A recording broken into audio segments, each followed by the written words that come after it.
Hi friends, అందరికీ స్వాగతమండి.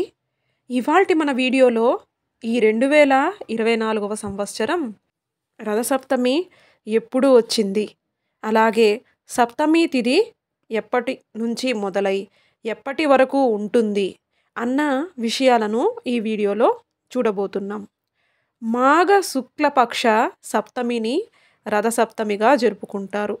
ఆ ఆదిత్యుడికి అత్యంత ప్రియమైన ఈ రోజున ఆకాశంలో నక్షత్రకూటమి రథం ఆకారంలో కనిపిస్తుందట.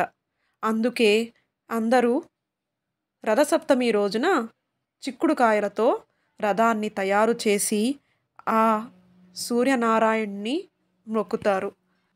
ఇక ఈ రోజున సప్తమి తిథి ఎప్పుడు మొదలవుతుందంటే ఫిబ్రవరి నెల 15వ తేదీ సాయంత్రం వరకు షష్ఠీ తిథి అన్నది ఉంటుంది. తరువాత సప్తమి తిథి మొదలవుతుంది.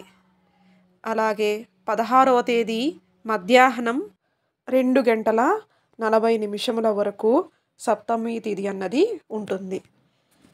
సప్తమి తిథి ఉదయం అంటే సూర్యుడు ఉదయించే సమయంలో ఉన్నప్పుడే రథసప్తమిని జరుపుకోవాలి.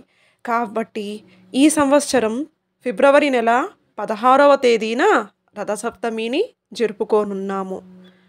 ఫ్రెండ్స్, రథసప్తమికి సంబంధించిన పూర్తి పూజా విధానాన్ని ఒక వీడియోలో వివరించాను.